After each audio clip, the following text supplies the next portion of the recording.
How's it going, you sexy beasts? It's been a long time coming, but I think it's about time I did another weapon review, and more specifically, a weapon review for the Vanu Sovereignty, since they're the least represented on my channel. With that in mind, I'd like to present to you the Vanu Sovereignty's H-V45 assault rifle, available to the combat medic class. This weapon is built from the ground up to absolutely dominate in any close quarters engagements, and the available attachments further hammer in that fact. The New Conglomerate and Terran Republic equivalents of this weapon are the GR22 and the TAR respectively. Due to the massive gap in weapon reviews from me, this particular review is going to be a little bit longer than normal. If you guys like this layout, let me know. Anyway, starting off with this rifle may be rather difficult for those who aren't quite used to blisteringly high fire rates. Meaning, if you're not very good at staying on target, then this weapon is going to be absolutely awful. If you are good at keeping your crosshairs on point, though, this weapon will more than likely be your favorite assault rifle in the game. I found myself outgunning a lot of heavy assaults that I would go toe-to-toe with, and that's without any nanoweave armor. The extremely high rate of fire would allow you to throw laser beam lead downrange very easily, allowing you to take out targets in a very short amount of time, usually before they can even react. Before I speak any more about this assault rifle, let's take it apart and see how it truly works by going over its stats.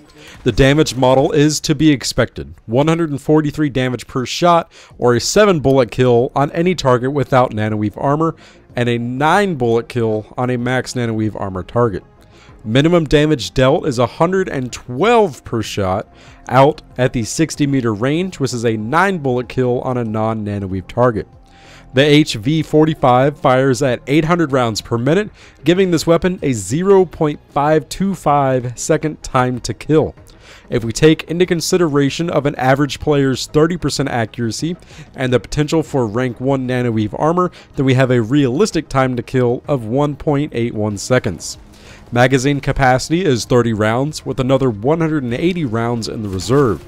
Short reload speed is 2.565 seconds, with a charge still left in the battery, and a long reload speed of 3.2 seconds with a completely empty battery. Vertical recoil pulls upwards at a rate of 0.2 degrees per shot and features a 3 times first shot recoil multiplier, while horizontal recoil has a rightward bias pull. With all the statistics out of the way, I want to discuss them a little bit more in detail. The 800 round per minute fire rate is just flat out awesome, since this game favors fire rates so very much. The 800 RPM tier of weaponry is the second fastest firing in the game, next to weapons like the TR's Cycler TRV assault rifle or the NC's GD7F carbine. What that means is they're perfect for any close quarters junkie. With this rifle, you are going to utterly dominate enemies up to 10 meters, assuming you are of equal skill to your target, and they have a slower firing weapon. As if high fire rate was not enough, this rifle also comes with a 0.75 times movement speed multiplier while aiming down the sights. Normally, if you aim down sights with other traditional weaponry in this game, such as the starter rifles, your movement speed will be cut in half to compensate for the increased accuracy. With the H-V45, you're only slowed by a fourth, or 25%, allowing you to be more maneuverable in firefights. This weapon is all about maneuverability and being king in the CQC area, which I'll touch back on this in just a little bit. What I said earlier about being an accurate shot, this weapon is all about being a bullet hose. If you're missing a lot of your shots, since you're firing nearly 14 bullets a second, you'll be out of ammunition in your 30 round magazine extremely quick. If you're caught in a firefight, getting stuck in a long reload will more than likely spell your doom. Learning how to use this assault rifle is going to take a little bit of time for anyone new to the fire rate class. Normally, if you're in an engagement and you're using a slower firing weapon, you'll focus on your accuracy being your main tool to gain an advantage over your enemy. Since I mainly play New Conglomerate, there's many times where I'll just stand still with the gauss saw and mow down a target, hoping that my increased accuracy while standing will help eliminate my targets. With the H-V45, you'll need to lose that mindset entirely if it's present in your playstyle. The 25% slowed down movement while aiming down sights is amazing, since it allows you to get increased accuracy while also having a near run speed movement. If you're caught in a toe-to-toe fight, learning to side strafe and even throw in a couple of crouches could cause your enemy to have trouble tracking your center mass, thus making them become less accurate. Also, if you are in a 1v1 fight, then hitting your heal aura will more than likely allow you to take one additional bullet, giving you that extra survivability to help eliminate an enemy. One big drawback I found while using this weapon was its very short effective range. Yes, I know this weapon is built solely for close quarters combat, but the new conglomerate's Carnage BR is a very good weapon for nearly any range, while the end of the H-V45's effective range is about 50 to 60 meters. The minimum damage drop-off ends at 60 meters, and at that point, the very low bullet damage of this weapon, coupled with the very high fire rate, means staying on target for the excessive amount of bullets needed to down and target is a very daunting task. I would say this weapon is at home at ranges between 0 to 20 meters, where it overpowers nearly every other weapon, and then begins to teeter off at about 30 meters and outward, where a different weapon will be better suited. That doesn't mean this is absolutely worthless at 30 meters, but that it's just not the role that it's built for. If you're trying to engage enemies beyond 60 meters though, you're better off using the Corvus. Let's go ahead and step into how we're going to dress up the H-V45 to take it out to the ball of badassery. As stated before, this assault rifle is designed for the close quarters enthusiast, but I'm going to equip it slightly different. This weapon has the tightest cone of fire of any other Vanu Sovereignty assault rifle, so I didn't feel it very necessary to equip a laser sight. Though if you do want this weapon to fire like a laser from the hip, then there is an advanced laser sight option available to help further tighten your cone of fire while shooting from the hip.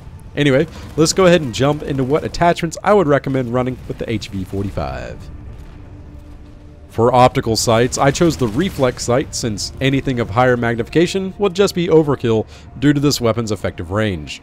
Sadly, no 2x reflex sight was available, but the infrared night vision optic would be a very strong choice if you choose to go that route. Personally, I don't think the IR-NV scopes are all that fun to watch someone else use in a video, since it turns the environment to a dark green and black color scheme, so I tend to avoid them nowadays. The reflex sight or night vision scope will cost you 30 certs for your optics slot. For the barrel slot, I wasn't running anything in this video footage, since you don't really need to slap anything onto the barrel, but the suppressor is a very strong choice, which will cost you 100 certs. The suppressor complements the short range aspect of this weapon very well, since staying off the minimap is extremely advantageous when navigating corridors and other CQC areas. The slowed bullet velocity isn't much of a hindrance, since you'll be using this weapon in close quarters anyway. Now here's where some people may disagree with me, the rail attachment. The advanced laser sight is available to be equipped on this weapon, but people will more than likely pick that up. Myself, I grabbed the forward grip to help control the horizontal recoil and to allow this weapon to be used at a slightly longer range. Since this weapon already has a very small hip cone of fire, I figured adding a laser sight would not be as beneficial as a forward grip. Also, since we have the 0.75 move speed, aim down sight, and multiplier, I feel as if the laser sight is just negating the use of that strength. The forward grip attachment will cost you 100 certification points, whereas grabbing the advanced laser sight will cost you 200 certification points. Final attachment slot is the ammunition, which we have such a wide variety of loaded ammunition choices. Either none or soft point. Sarcasm aside, pick up soft point ammo for another 100 certification points. This will aid in fighting enemies at further ranges, giving this weapon its 20-meter sweet spot range. Total price point of this weapon isn't too bad. Ever since SOE dropped the certification price of nearly all the 1000 cert cost weapons, everything has been much more affordable. So, considering you go with my setup with a reflex sight for 30 certs, a forward grip for 100 certs, and soft point ammunition for another 100 certs, then this entire weapon system will cost you 480 certification points, which includes the 250 cert cost needed to unlock the weapon itself. If you're going with the attachments that further complement the strengths of this weapon's close quarters abilities, then you'll be spending 680 certification points total. This includes the IRNV scope for 30 certs, suppressor for 100 certs, advanced laser sight for 200 certs, and soft point ammunition for 100 final certification points. If you wish to pick this weapon up with station cash, it will cost you a total of $500 or $5 or whichever your regional equivalent. There you have it, you sexy beasts, my review of the H-V45 assault rifle available to the Vanu Sovereignty combat medics. This weapon is hands down the best close quarters assault rifle currently accessible to the Vanu Sovereignty arsenal. What are your thoughts about the H-V45? Do you have a different attachment setup that you prefer? Let me know in the comment section below. Hopefully you guys did find this video either informative or entertaining, or both, and if you did, please give it a 1-up thumbs up. If you guys would like to see more videos like these, then go ahead and subscribe. It's 100% totally, completely, and forever free.